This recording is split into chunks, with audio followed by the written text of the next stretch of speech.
They laughed at my failure that night, but I swore they'd regret it forever. My name is Ava, and that night at the family gathering, I felt the weight of every sneer, every whisper, every sideways glance. I had spent years trying, failing, and clawing my way through obstacles, only to be mocked by the people who were supposed to support me, my own family. It all started when I walked into the grand dining room of my parents' estate, holding my handmade portfolio of projects and a hopeful smile. I had finally completed my first major venture, a small tech startup I poured every ounce of energy into.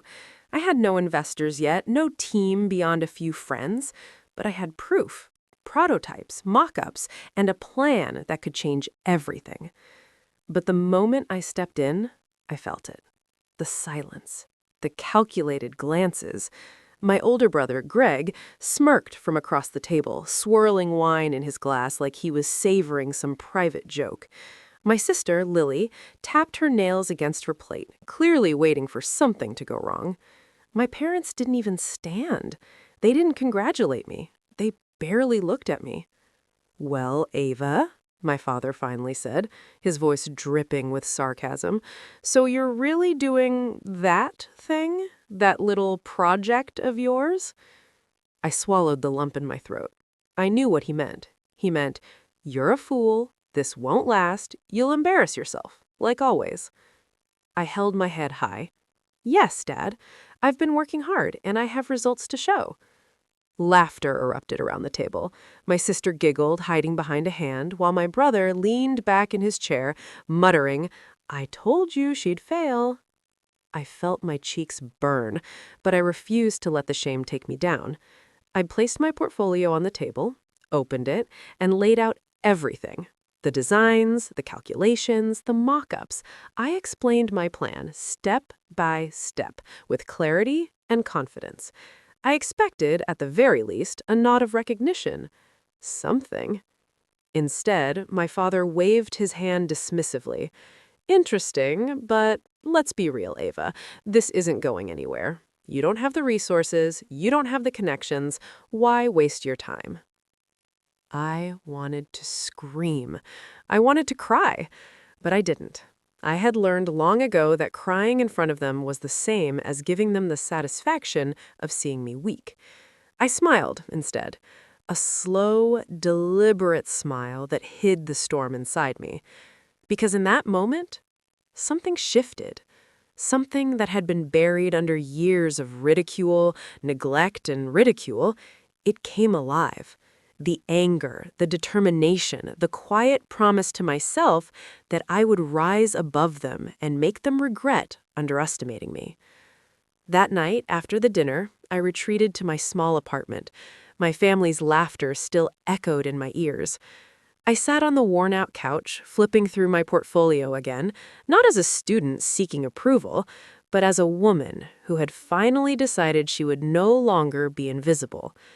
I had no money, no mentors, no one who believed in me except my own stubborn determination. And maybe that was the best thing I could have had, because if I relied on anyone else's approval, I'd already lost. The next morning, I started small. I reached out to a few potential investors online, polished my pitch, and refined my product. Every rejection I received became fuel. Every smirk, every whisper from my family, every mocking comment, they all became pieces of a fire that I carried inside me. Days turned into weeks, weeks into months, and every time I felt the urge to quit, I remembered that dinner. I remembered the laughter, the casual cruelty. I remembered the way my own family, the people I loved most, had dismissed me. And I knew I would not fail. As I worked, I noticed something else happening. While I was building my project, they were absent. My parents didn't call to check in. My siblings didn't ask how I was doing. They assumed I was still failing. They assumed I was nothing. And that assumption was their mistake. I began networking, sending out emails, attending small tech meetups, anything to get visibility. I took odd jobs in the industry, learned skills that no school had ever taught me, and absorbed knowledge like a sponge. My friends became my support system. They weren't wealthy, they weren't influential, but they were honest and encouraging. One day, about 6 months after that disastrous dinner, I received my first real inquiry. An angel investor who had seen one of my small prototype presentations wanted to meet. He saw potential, not just in my product, but in me. He said it clearly. You have drive. You won't quit. That's rare. I left that meeting with a fire in my heart. For the first time, I felt like the world outside my toxic family could see me, could recognize me, could value me. As my business grew, so did my confidence. I wasn't building just a product anymore. I was building an empire, quietly, deliberately.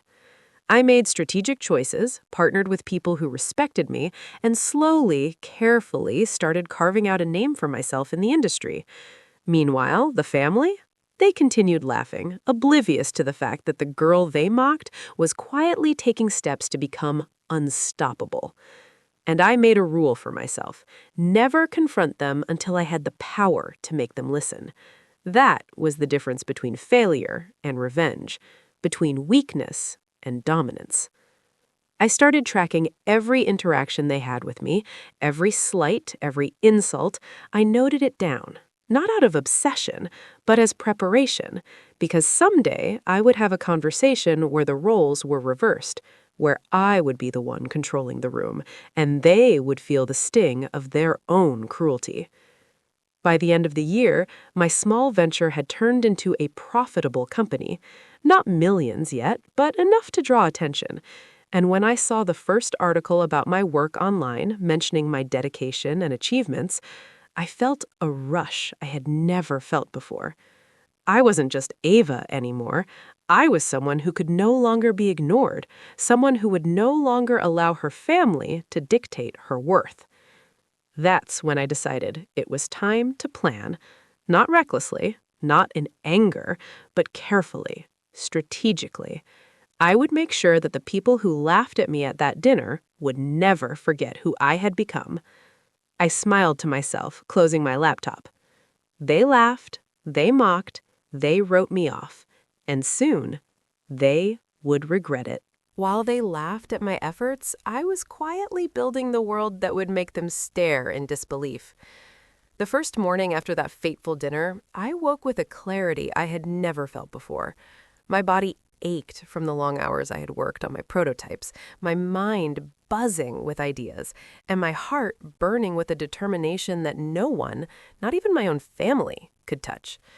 I poured myself a cup of coffee, sat at my small wooden desk in my cramped apartment, and opened my laptop.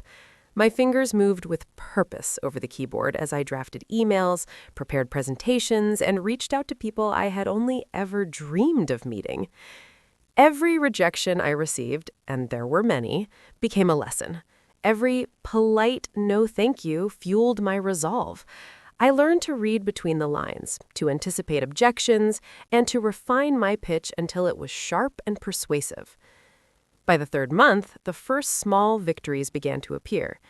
A tech blogger who had stumbled upon my prototype wrote a short article praising my innovation. The article didn't bring millions overnight, but it brought attention, and with attention came opportunity. I started receiving inquiries from potential collaborators, investors, and mentors. People who saw potential in me didn't care about my family's laughter. They cared about my vision, my persistence, my intelligence. It was a slow, deliberate climb. I spent long nights coding, analyzing market trends, and negotiating deals. I learned to anticipate challenges and to prepare for them. I realized that my family's underestimation had given me something invaluable: time. Time to grow, time to learn, and time to build a foundation they would never see coming. Meanwhile, my family continued their ignorance. My parents occasionally glanced at social media, probably expecting to see me failing, but all they found were small signs of progress: mentions in local newsletters, minor awards, and recognition in industry circles. I knew they noticed. They always noticed. But they dismissed it as luck, a fluke, or a temporary success. I didn't mind. In fact, their disbelief was my advantage. While they underestimated me, I had the freedom to make bold decisions without interference. I moved quickly, hiring 2 skilled developers and a marketing assistant who believed in the vision as much as I did. Together, we worked tirelessly, refining the product, building relationships with potential clients, and laying the groundwork for something far larger than my small apartment could contain. By the 6th month, my company had secured its first substantial contract. A regional retailer wanted to pilot our product in a dozen stores. The project was small by industry standards, but it was proof that I could turn vision into reality. And I did it without asking for anyone's approval, without waiting for my family to recognize my talent, without giving them a single chance to dismiss me. I still remembered the laughter from that dinner, the smirk on my brother's face, the hidden giggle of my sister, my father's dismissive tone. Every time doubt crept in, I thought back to that moment. It reminded me that I was no longer just building a product. I was building my independence, my reputation, and my eventual leverage over those who had once mocked me. The days turned into months and the months into a year. By the end of the first year, my small venture had grown into a thriving business. My revenue had reached 6 figures, and I had established a network of partners and clients who trusted me. I was no longer the girl they laughed at. I was a professional with credibility, influence, and a growing reputation. And yet, despite the success, I kept my distance. I didn't flaunt my achievements to my family, I didn't call them to gloat, and I didn't post lavish updates online. The power lay in my discretion. I learned that showing patience, building silently, and letting results speak for themselves was more effective than any confrontation. One afternoon, a local business magazine contacted me for an interview. They wanted to feature innovative startups, and my company's progress had caught their attention. I agreed, but I kept the interview focused on the work, the challenges, and the lessons learned. I didn't mention my family, their lack of support, or the ridicule I had endured. When the article published, it caused a ripple effect. Industry insiders began contacting me directly. Investors started attending my presentations. And for the first time, I felt the thrill of being recognized for my own merit, without needing anyone's approval, without waiting for someone to validate my worth. It wasn't just professional growth that fueled me. It was the realization that I could shape my life on my own terms. I began to see my family not as supporters, but as obstacles I had already overcome. Their laughter no longer hurt. It fueled me. Their disbelief became a blueprint for my strategy. I also learned the importance of alliances. My team, though small, was fiercely loyal. They believed in my vision, not in my family's judgment. I realized that surrounding myself with people who uplifted me, who understood my goals, and who shared my ambition was far more valuable than seeking validation from those who had never cared. As my company expanded, I began planning the next phase. I wanted to create not just a profitable business, but a platform that could transform the industry. I wanted to prove that those who were underestimated could rise, that talent and determination were stronger than family favoritism or ridicule. Meanwhile, my family's ignorance persisted. My brother Greg occasionally asked pointed questions about my work, but always with a tone meant to belittle. My sister Lily attempted subtle criticisms and passing conversations. And my parents, they maintained a facade of polite distance, never truly acknowledging the success I had achieved. I kept meticulous records of every interaction, every slight, and every dismissal. I wasn't plotting revenge yet, not in the dramatic sense, but I was preparing. Knowledge, strategy, and foresight were the tools of my eventual reckoning. When the time came, I would not act recklessly. I would act with precision. By the second year, my business had crossed the 7-figure mark. I had investors, contracts with larger companies, and a small but dedicated team. My name started circulating in industry circles, and still my family remained in their bubble of ignorance, assuming I was just lucky, assuming the success was temporary. That's when I realized something crucial. The longer they ignored me, the more powerful I became. Every laugh, every sneer, every dismissive comment had been an investment in my future strength. Their disdain had inadvertently fueled my ambition. And so I continued building. Day by day, night by night. I refined my product, expanded my network, and strengthened my brand. I attended conferences, made connections, and positioned myself as an expert in my field. And all the while, I kept my ultimate goal in mind. Not just to succeed, but to prove that those who had mocked me were wrong. Because success is the most undeniable form of revenge. It doesn't scream, it doesn't demand attention, it simply exists. And eventually, it cannot be ignored. And I would make sure that when the time came, my family would have to face the full weight of what they had dismissed. I had learned many lessons in that first year of real independence. Self-reliance is power. Patience is a weapon. Observation reveals truth. Persistence conquers skepticism. Every email I sent, every meeting I attended, every prototype I perfected brought me closer to the day when I would no longer be invisible. The laughter of that Christmas dinner had transformed into a roadmap, and I intended to follow it to the end. By the end of the second year, I was no longer just the girl who was laughed at. I was Ava, a force to be reckoned with. And though my family still underestimated me, I was preparing for the moment when the tables would turn, when I would no longer just survive their ridicule, but outshine them completely. And that moment would come. They thought my silence meant weakness. They were wrong. Every unnoticed step I took was a move toward the empire they'd never see coming. The morning sunlight filtered through the blinds, painting stripes across my office floor. I sat behind my sleek glass desk, the hum of my growing business filling the room like a steady heartbeat. It was strange to think back on the Christmas dinner, the laughter, the sneers, the casual cruelty. At the time, it had felt like a wound too deep to heal. Now, it felt like fuel. I poured myself a cup of coffee, black, no sugar. The bitter taste reminded me of those who had laughed at me. It reminded me that the world wasn't going to hand me success. I had to take it. And that's exactly what I was doing. Over the past year, my company had grown faster than I could have imagined.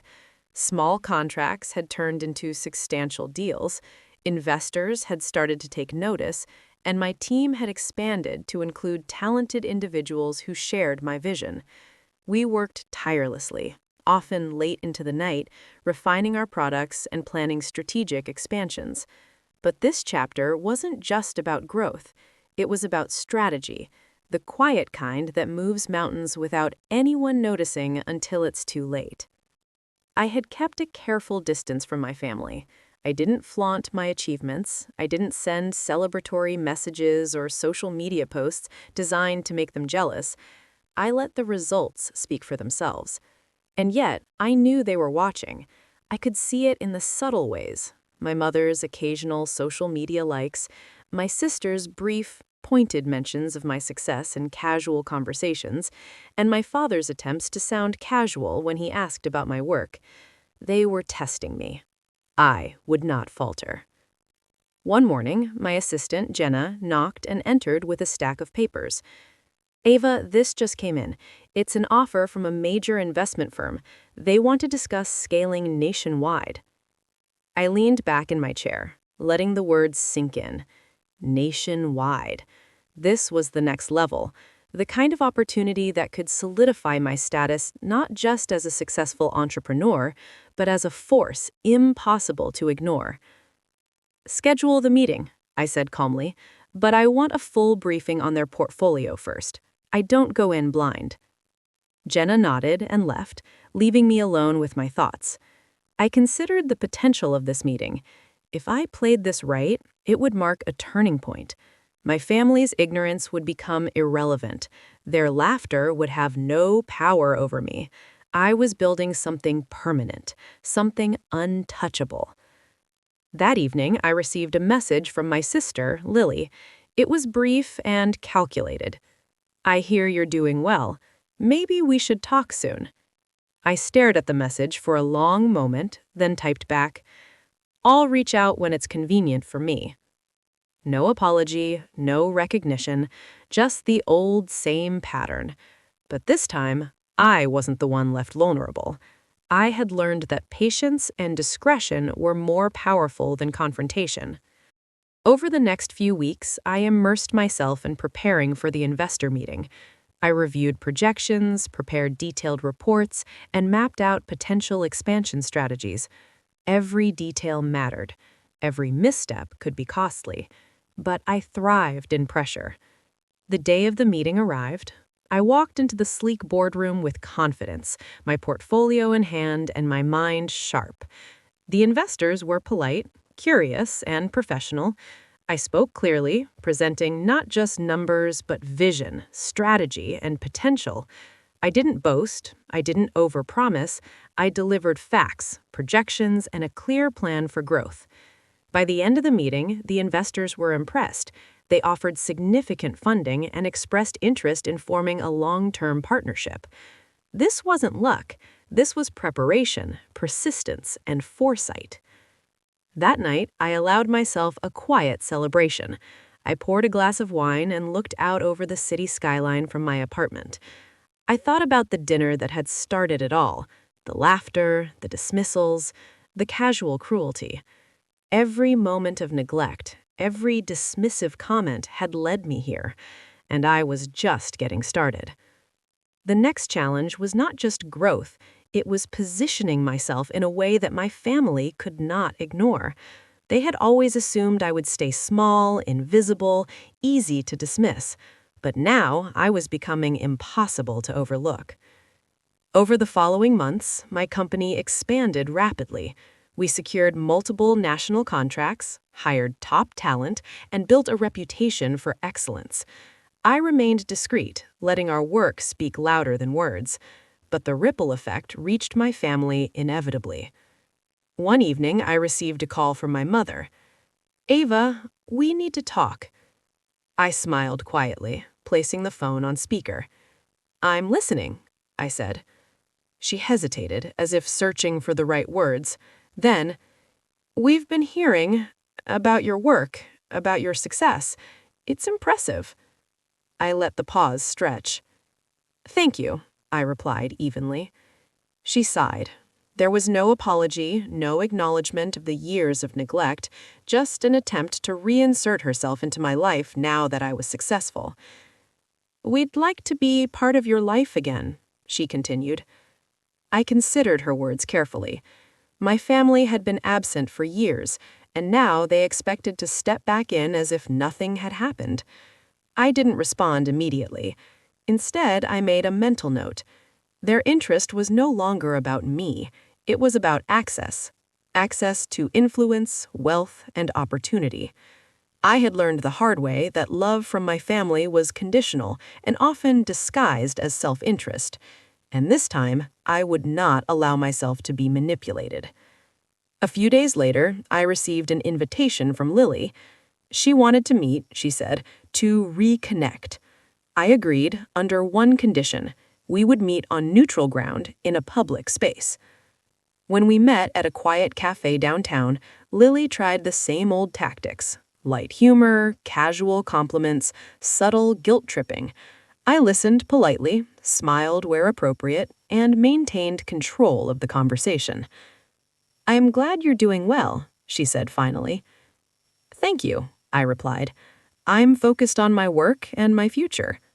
She paused, as if expecting me to say more. I did not. It was clear, the dynamics had shifted. No longer was I the girl who needed their approval or validation. I had built my own empire, created my own success, and earned respect through my actions. They could no longer laugh at me without consequence, because I now held the power. But I was not finished. True revenge, I knew, was not about petty gestures or public humiliation. It was about establishing a position of undeniable strength, being untouchable, unshakable, and undeniable. I began planning my next steps carefully.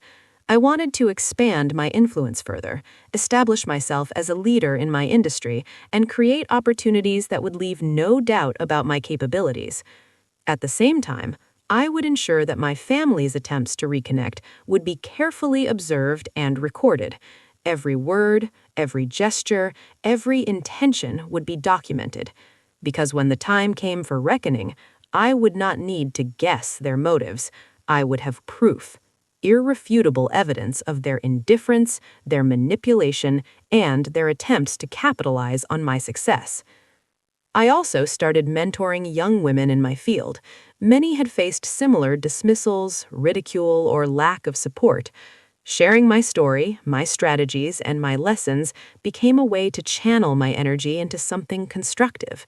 And every success they achieved felt like a small victory over those who had underestimated me. By the end of the year, my company had expanded into multiple states, and my name was beginning to carry weight in professional circles. Industry magazines and local media started featuring my work. My family could no longer ignore me. One day, my father called unexpectedly. "Ava, we've been talking. We'd like to understand what you do. Maybe we can visit your office." I smiled quietly, the smile of someone who had learned patience, strategy, and timing. "I'll consider it, but only when it's convenient for me." And in that moment, I knew something fundamental had changed. The power dynamics were no longer theirs. The laughter that once hurt me had become irrelevant. The dismissals that once stung had been transformed into fuel. I was no longer the girl they could underestimate. I was Ava, the one who had been laughed at, ignored, and dismissed, and had risen far beyond their expectations. And the best part? They didn't even realize that the story had only just begun. They believed I was still the naive girl who needed their guidance. They were wrong. Every smile I gave hit a plan. Every polite word was a move in a game they didn't even know they were playing. The office lights glowed warmly in the evening, casting a calm sheen over polished floors and glass walls. Outside, the city skyline sparkled, oblivious to the storm brewing in the small corner office of Ava's headquarters. I leaned back in my chair, sipping a late-night coffee, and stared at the projections on my laptop screen. The numbers were good, better than I had expected, but numbers alone were not enough. Not anymore. My family had started circling like vultures, pretending interest, pretending care. My mother called more frequently, asking casual questions about how I was doing, about what I was working on, and about how the company was growing. My father, too, had begun sending messages under the guise of concern, yet every question was loaded, probing, seeking access to the empire I had built, and Lily, my sister, had mastered the art of appearing innocent while trying to glean details she had no right to glean. They thought charm, proximity, and subtle manipulation would work on me. They were wrong. I had learned patience, I had learned strategy, I had learned observation, and most importantly, I had learned the power of timing. 2 weeks ago, I received a formal invitation to a private family gathering.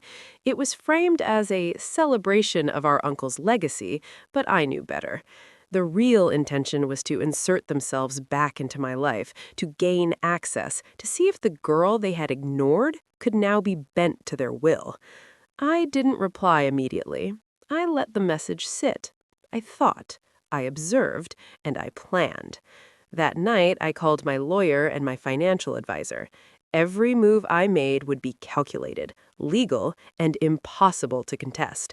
My success was mine, earned through sleepless nights, calculated risks, and unwavering determination. No one would touch it. The day of the gathering arrived. The family estate was as grand as I remembered. Marble floors, chandeliers, rooms filled with portraits of ancestors I barely knew. I stepped out of my car, dressed impeccably, not to impress them, but to assert presence.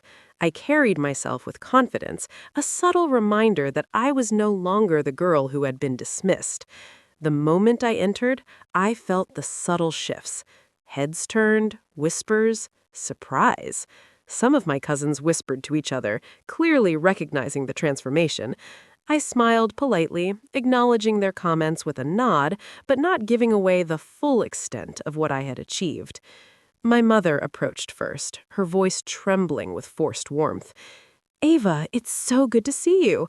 You've really grown." I smiled, polite, controlled. "Thank you. It's been a journey." She looked uneasy, as if sensing that the girl she had dismissed was now untouchable. Lily, ever the opportunist, circled like a predator pretending to be a friend. "You've done amazing things," she said, her voice sweet, layered with just enough flattery to make the compliment feel dangerous. I let the words hang. "I appreciate that," I replied evenly. Throughout the evening, I noticed the subtle strategies my family employed: whispers, glances, probing questions, and calculated compliments. Each was designed to gather information, to assess my empire, to find a crack in my armor. But I had none. Later, my father cornered me near the wine table. "Ava, we've been thinking," he said slowly, choosing each word carefully. "Perhaps there's a way to work together. Family, you know, it's important." I looked at him calmly, letting the moment stretch. My eyes were steady, my expression neutral. "Family is important, but so is trust, and trust has to be earned."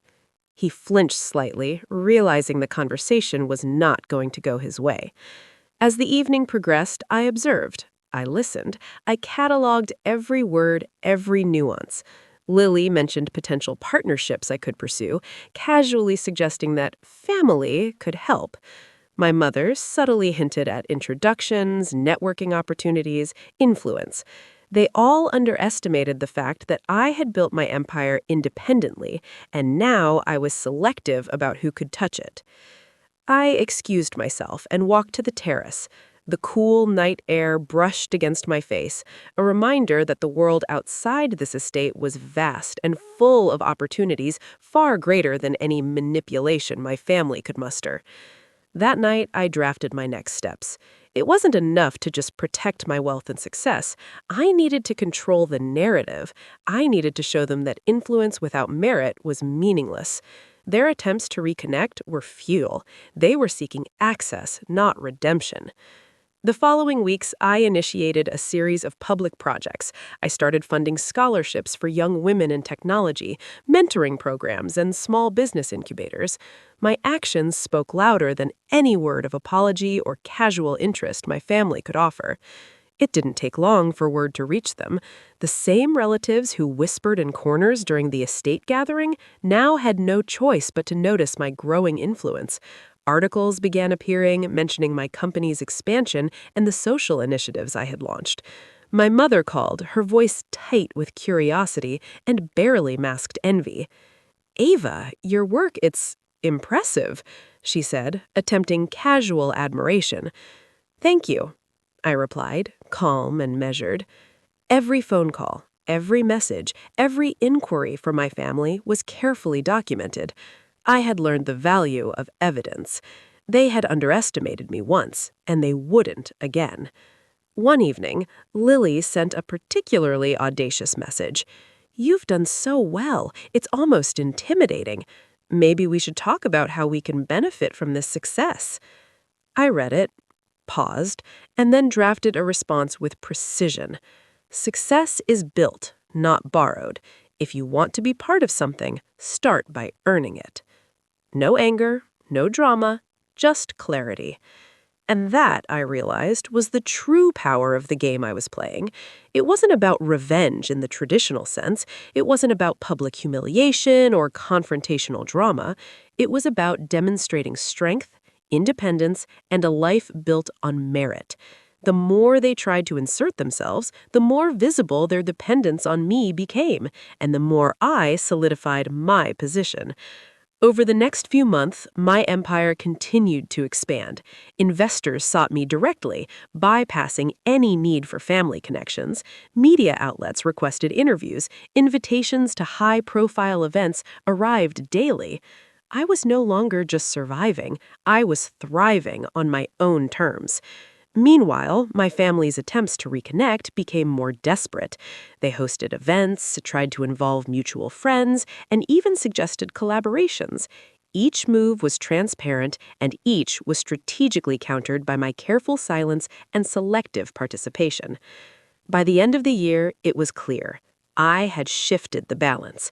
They had laughed at me, ignored me, and dismissed my potential. Now, they watched from the sidelines as the girl they underestimated became a formidable force in her own right. And in that realization, I found a quiet satisfaction. Not in hurting them, not in proving them wrong publicly, but in living a life they could not touch or control. That, I knew, was the ultimate revenge. I sat back, looking over the city lights once again, and allowed myself a brief smile. The journey was far from over, but I had gained something far more valuable than approval or recognition: freedom, independence, and undeniable strength. They'll never see it coming, I whispered to myself. And that's the point. They thought ignoring me would keep me small. They were wrong. I wasn't just growing, I was creating a legacy that would make them irrelevant. The early morning sun poured through the glass walls of my office, casting long shadows over the sleek desk that had become my command center. I stood there, coffee in hand, watching the city awaken, a reminder that the world outside moved with relentless momentum, and so did I. It had been months since the family gathering, the night they tried, subtly and not so subtly, to regain their foothold. Their attempts had failed spectacularly, but that failure had not only taught me lessons about patience and strategy, it had fueled an entirely new vision. I had realized something essential. Wealth, power, and influence were fleeting. Legacy, however, was eternal. The kind of legacy that doesn't need family approval, that cannot be borrowed, and that cannot be undone. I returned to my desk and opened the plans I had been working on for weeks, a new foundation. Not just a company, not just wealth, something bigger, something untouchable. The Ava Harrington Foundation would focus on empowering women who had been ignored, dismissed, or underestimated. Scholarships, mentorships, startup capital, workshops, leadership programs. I wanted to ensure that the next generation wouldn't need to rely on anyone who failed them. They could stand on their own. Drafting the proposals, I smiled at the irony. My family, who had scoffed at my ambitions, who had laughed at my naive dreams, now had no influence over this endeavor. Every grant, every program, every accolade would bear my name and only my rules. That afternoon, I attended a high-profile business luncheon. I wore a tailored navy suit, hair sleek and demeanor calm but commanding. Investors, entrepreneurs, and media personalities all greeted me with respect. Invitations to exclusive forums and conferences poured in. My name carried weight. I had become someone people not only listened to, but sought out for guidance. And yet, despite this success, my family was never far from my thoughts. They had not reached out directly in months, but whispers traveled. Mutual acquaintances, family friends, they all reported back snippets. Frustration, envy, subtle attempts to take credit, and more probing questions from Lily. They hadn't learned the first lesson. I had built this alone.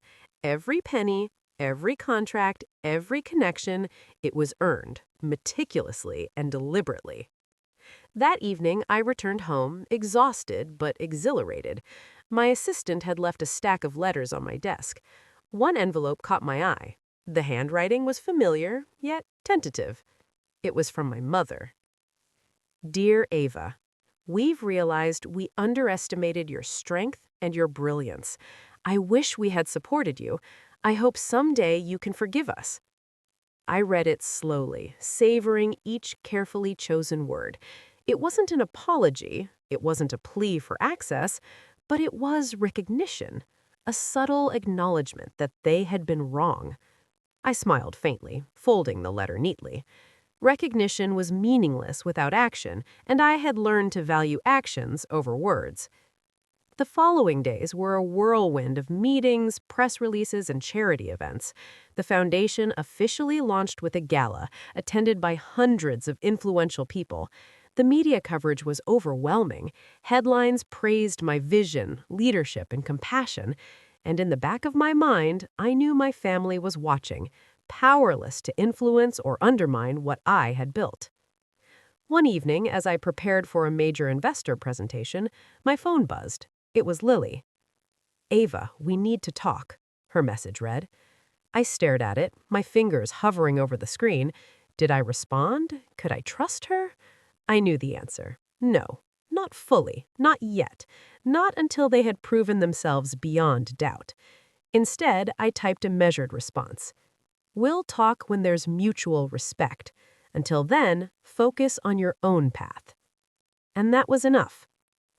The following weeks were marked by rapid expansion. International partnerships, joint ventures, and media appearances positioned me as a rising power in the business world. I was no longer the underestimated girl. They were no longer anyone in my orbit but bystanders. Then came the moment I had been waiting for, a major tech summit, thousands of attendees, key industry leaders, and my family had somehow managed to obtain VIP invitations. They arrived early, confident, certain that proximity would allow them to reassert influence, but they did not anticipate my preparation. I had arranged the seating meticulously. My closest allies, investors, and supporters were strategically placed between my family and the stage. Every camera was focused on me, every microphone captured my voice, not theirs. The summit began. Panel discussions, speeches, and networking sessions unfolded. And then it was my turn. Walking onto the stage, I felt a wave of calm. The spotlight illuminated me. The audience's attention was undivided, and in that moment, I knew that my story, the struggles, the setbacks, the deliberate disregard by those I had loved, was about to be shared with thousands. I was once overlooked, ignored, dismissed, told I wasn't capable, but I chose not to let that define me. I chose to build, to create, to empower myself and those who, like me, had been underestimated. The audience was captivated. My words carried weight, resonance, and authenticity. "I've learned," I continued, "that revenge is not always in confrontation. Sometimes it is in triumph, in living fully, in creating a legacy so strong that those who doubted you have no choice but to witness it." Across the room, I glimpsed my family, faces flushed, expressions tight, their attempts to manipulate, to charm, to control, utterly ineffective.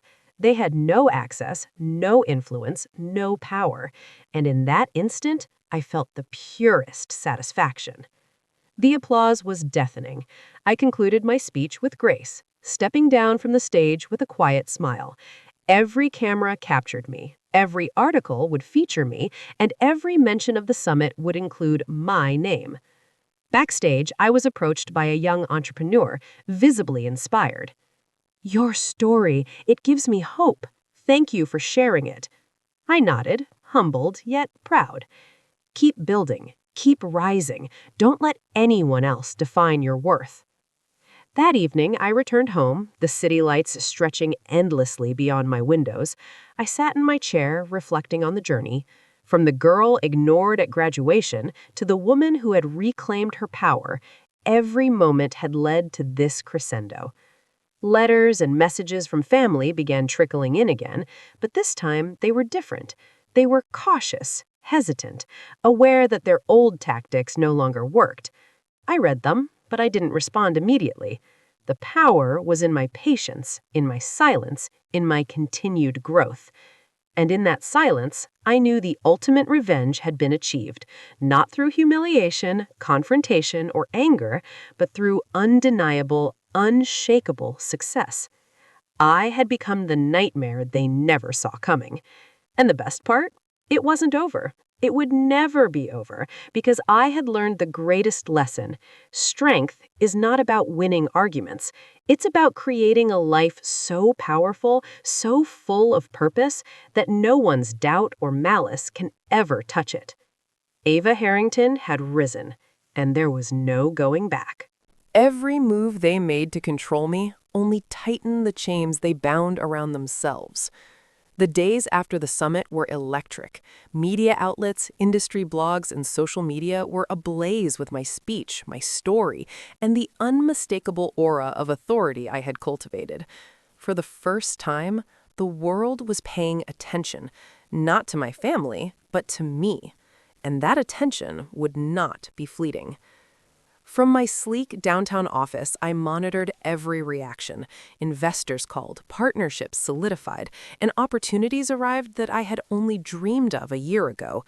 Yet, amidst the chaos, I remained focused on the larger picture.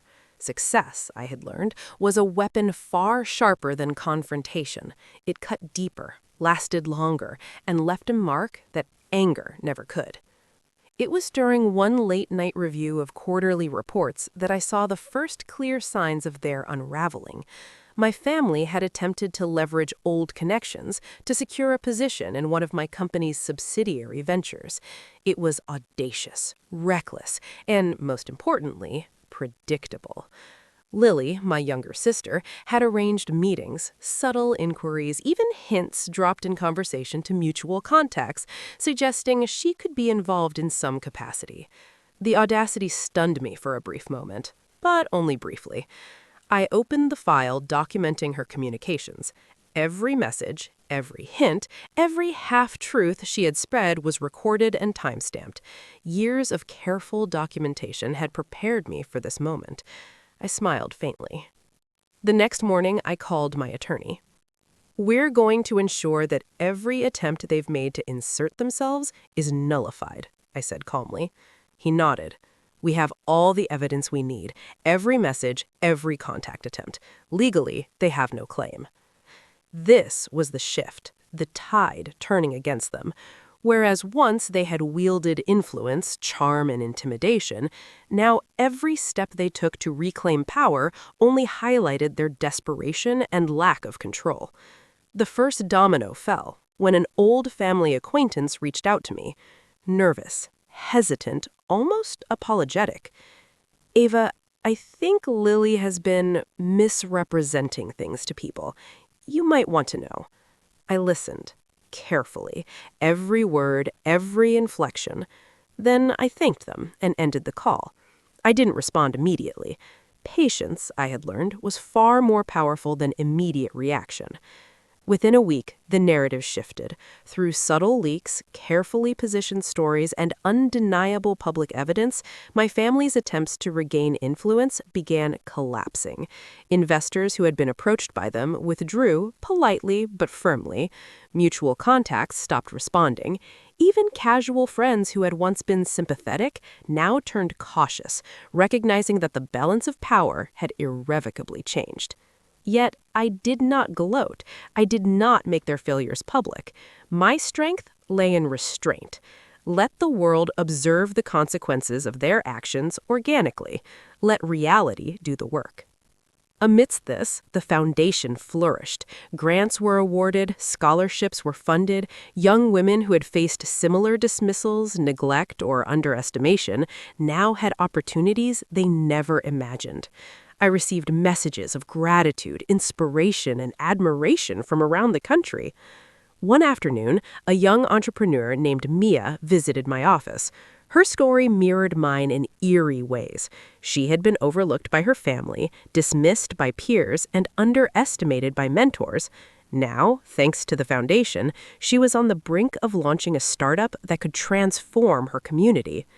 "You've changed my life," she said, voice trembling. I placed a hand on her shoulder. No one can define your worth but you. Remember that. Build, rise, and never let anyone make you small. It was in moments like these that I realized the true power of revenge, not as retaliation, but as transformation. My family's attempts to undermine me had inadvertently created the force that allowed me to lift others, and that was far more satisfying than any confrontation could have been. Weeks later, I received a formal invitation to speak at an international conference for women in business. The event promised a global audience, media coverage, and connections that could expand my influence beyond anything I had imagined. As I prepared my speech, I thought about my family, about the dinners where they tried to charm, manipulate, and guilt me, about the whispered suggestions that I owed them access or loyalty, about every instance of dismissive laughter and subtle sabotage. They underestimated me, I whispered to myself, and that was their greatest mistake. The night of the conference arrived. The grand auditorium was filled with thousands of attendees, all eager to hear from the woman who had built an empire without relying on anyone who doubted her. Flashbulbs popped, cameras captured every move, and as I stepped onto the stage, I felt the familiar surge of confidence. I know what it feels like to be ignored, I began, voice carrying across the hall, to be dismissed, overlooked, and underestimated. But I also know what it feels like to rise above, to create a life that cannot be stolen, and to turn every doubt into fuel for your journey. The audience listened, captivated. My words were not just a recounting of struggles, they were a call to action, a manifesto for those who had been marginalized. And in the audience, I caught sight of familiar faces. Not friends, not allies, but family. Their expressions were tense, uncertain. The very presence they had once used to intimidate me now served only as a silent acknowledgement of their impotence. After the conference, media coverage amplified my message. Profiles highlighted my rise, my foundation, and my resilience. My family's attempts to regain influence were now widely recognized as ineffective, and quietly, their credibility began to erode.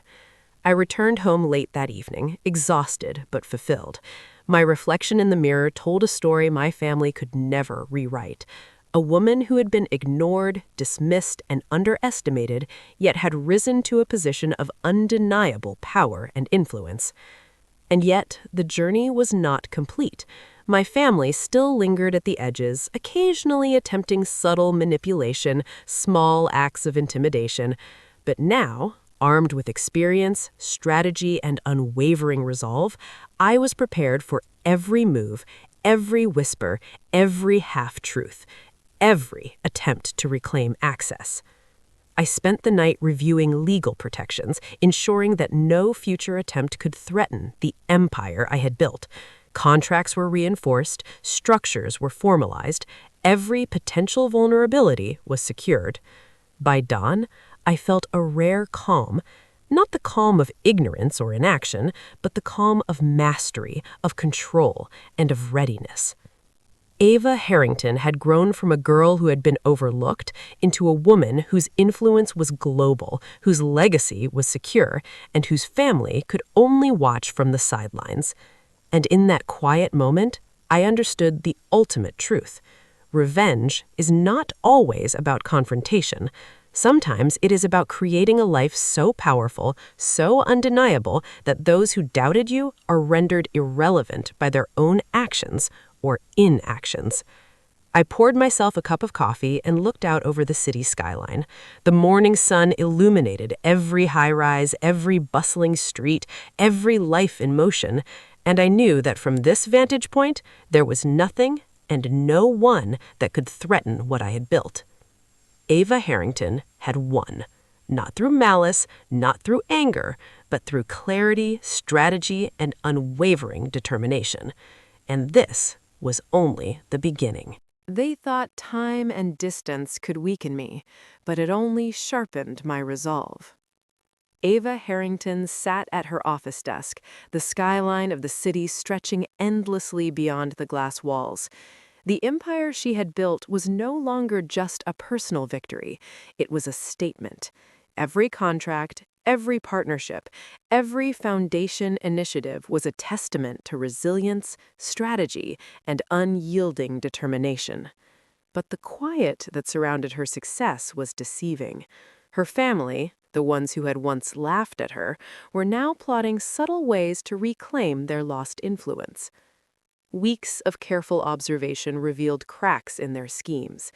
They were attempting to insert themselves into her network, whispering to business associates, hinting at old debts, insinuating false claims. Yet Ava had anticipated each move, documenting, recording, and preparing. They had underestimated her attention to detail, and that mistake would cost them dearly. One afternoon, Ava received a message that demanded her immediate attention. It was from a former family lawyer, someone who had once been trusted by her parents and now sought her guidance. "Ava," the message read, "there are attempts being made to question your legitimacy in the family trust.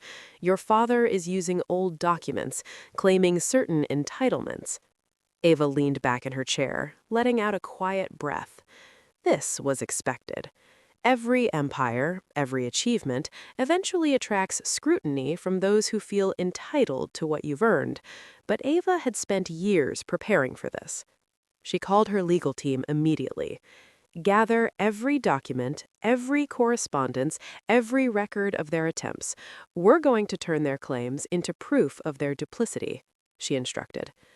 By nightfall, the team had compiled a dossier thick with evidence, the attempts at manipulation, false statements, prior attempts to control her finances, and recorded communications. Every action by her family had left a trail, and Ava intended to use it all, not for revenge rooted in anger, but for justice executed with precision.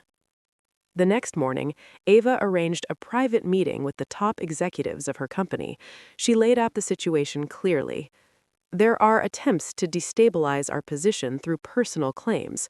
We will not be threatened, manipulated, or distracted. Every move they make will be countered legally and transparently. I want full documentation of any contact or influence attempt." Her team nodded, impressed not just by her clarity, but by her unwavering calm. They knew Ava had faced far worse and had emerged stronger each time. Meanwhile, whispers in social circles began to reach the media. Her family, frustrated by their inability to influence Ava directly, had tried to sway opinions subtly. But every attempt backfired. Insider accounts revealed the truth. Ava's rise had been independent, earned through relentless effort and intelligence. The narrative was shifting, and public opinion began to turn firmly in her favor. One evening, Ava attended a charity gala in her honor. Hundreds of influential figures, journalists, and young entrepreneurs were in attendance.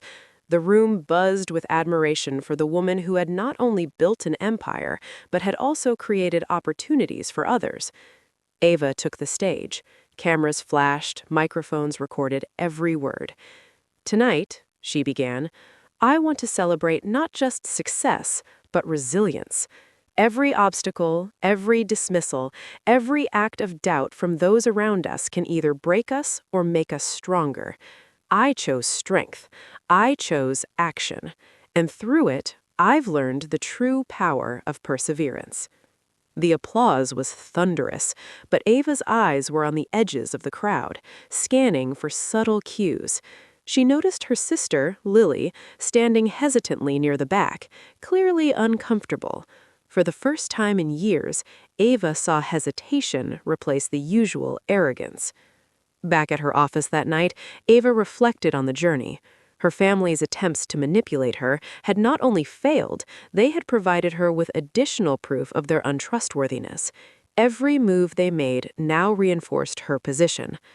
A knock at her office door interrupted her thoughts. It was Mia, the young entrepreneur she had mentored through her foundation. "Ava," she said, "your story inspired an entire group of students today. They're launching their projects with confidence because of you." Ava smiled, feeling the deep satisfaction that came from true impact. This was her revenge, not petty, not destructive, but transformative. She had created a life and a legacy that no one could undermine, no matter how clever or entitled. The following week, Ava received an official notice. Her father, in desperation, had attempted legal action to assert claims over certain assets. Ava calmly reviewed the documents, her team dissecting every clause, every implication. Within days, the case collapsed. The evidence of his repeated manipulations and deceit ensured that the court sided entirely with Ava. Publicly, the result was seen as a testament to fairness and justice. Privately, it was a quiet devastation for her family. They had tried to claim what they never earned, and they had failed spectacularly. Ava didn't celebrate their downfall with malice. Instead, she focused on building further. New ventures, new partnerships, and expanding her foundation became her priority. Every day, she reminded herself that real power lay in creation, not destruction. Yet she remained vigilant. Her family might have failed this round, but Ava knew ambition can be persistent. Every decision she made was now tempered with foresight, every interaction documented, every agreement formalized. One evening, as she walked through her office overlooking the city, Ava reflected on her journey. From the girl laughed at and ignored to the woman respected and feared in the business world, she had grown not only in wealth but in wisdom. She had learned patience, strategy, and the value of measured response. "They thought they could take my life, my name, my achievements," she murmured to herself, "but all they did was prepare me to be unstoppable." Chapter 7 closed with Ava more powerful than ever, her family's influence diminishing, and her empire expanding.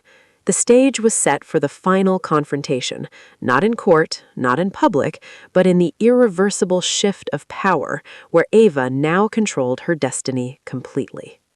They thought they could haunt my life forever, but I'd turn their shadows into my strength. Ava Harrington stood in the corner of her office, the city lights shimmering like 1,000 tiny promises. Her empire was at its peak, yet the final challenge remained. Her family, her so-called relatives, had underestimated her at every turn. Every manipulation, every subtle threat, every attempt to reclaim what they had never earned had failed. But Ava knew that victory wasn't just about winning in court or in business, it was about ensuring they could never disrupt her life again. The weeks leading up to this day had been methodical. Ava had quietly monitored her family, anticipating their next move. Her father had tried to influence board members, planting subtle doubts about her leadership.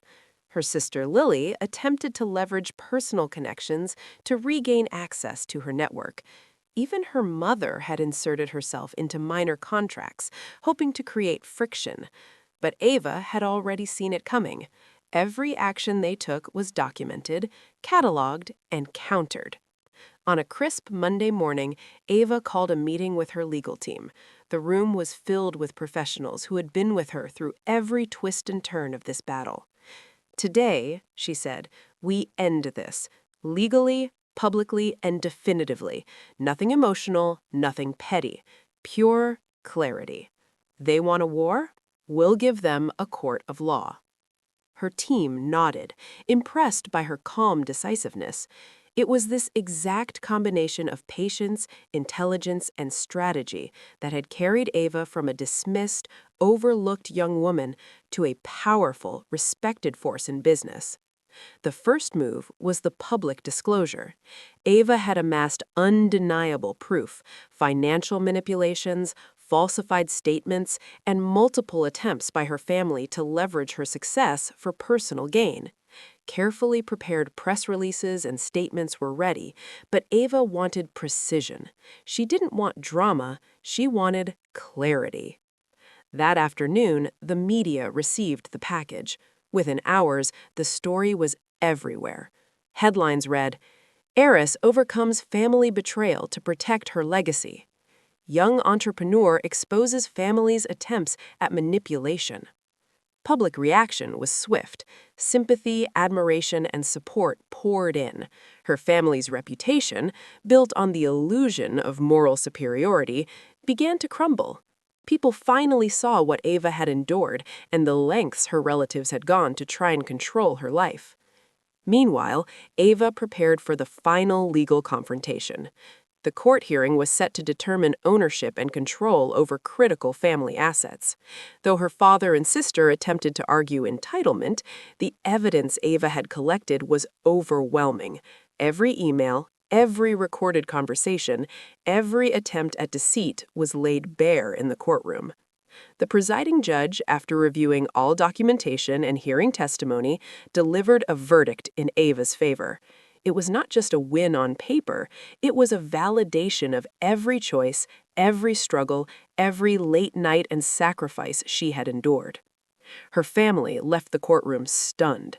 They had underestimated her resolve, her intelligence, and her unyielding determination. Their attempts to regain control had not only failed, they highlighted the stark contrast between Ava's integrity and their opportunism. Returning to her office, Ava allowed herself a rare moment of reflection. She looked around at her achievements, the thriving business, the growing foundation, the countless young professionals she had mentored. None of it would have been possible if she had allowed her family's shadows to dictate her path. Her phone buzzed. A message from Mia, the young entrepreneur she had helped years ago. "Ava, your story is inspiring the next generation. They see what's possible when you refuse to be silenced." Ava smiled. This was the real victory. Not the courtroom, not the media attention, not even the financial security, but the knowledge that her life, her work, and her choices could empower others. Yet the personal satisfaction was not lost. Her father had attempted to diminish her, to erase her identity from the family narrative. Her sister had mocked her, belittled her, and tried to exploit her successes. Her mother had pretended indifference while subtly encouraging manipulation. Now, each of their attempts was undone, not through vengeance fueled by anger, but through strategy, patience, and perseverance. Ava's legal team had one final task, securing protections to ensure that no future attempts could disturb her peace. Trusts, corporate structures, legal barriers, all were put in place with the precision of someone who had learned the value of foresight. By the end of the week, Ava had achieved not just victory, but security. That evening, Ava attended a celebration at her headquarters. Employees, partners, and mentees gathered to honor her achievements. The speeches praised her vision, resilience, and the impact she had made on the community. Ava listened, absorbing the gratitude and admiration. She realized that the life she had built was more fulfilling than any revenge could have been. Later, alone in her office, Ava allowed herself to reflect on the journey. She remembered the Christmas dinners where her sister mocked her, the graduation where her parents were absent, the countless times she had been overlooked, ignored, or dismissed. Each memory was now transformed into fuel for her success. "They laughed at me, they tried to take from me, they underestimated me," she whispered. "But I turned every doubt into action, every insult into strategy, every pain into power." Ava Harrington, once overlooked, once underestimated, now stood untouchable, not because she had sought revenge through destruction, but because she had built an unassailable life. Her family's shadows no longer loomed over her. They had become the foundation upon which she had risen. Weeks later, she received a call from her father. His voice was quieter than she remembered. "Ava, we save it," she said gently, but firmly. "There's nothing to say." No apologies, no requests, no explanations. Just silence. For Ava, that silence was freedom. She hung up, looking out at the city. The skyline was bright with possibilities, not threats. She had turned betrayal into strength, neglect into empowerment, and mockery into admiration. And as she sipped her coffee, watching the sunrise, Ava knew one undeniable truth. She was no longer a girl overlooked by her family. She was the architect of her own destiny. She was unstoppable. And the worst nightmare her family could ever imagine, the life she had built without them, and the peace that came with it. The empire was hers, the respect was hers, and the story, finally, was hers to tell. The girl who had once been laughed at had not only survived, she had triumphed. And in that triumph, Ava found the most satisfying revenge of all, a life lived on her terms, untouchable, unassailable, and undeniably victorious.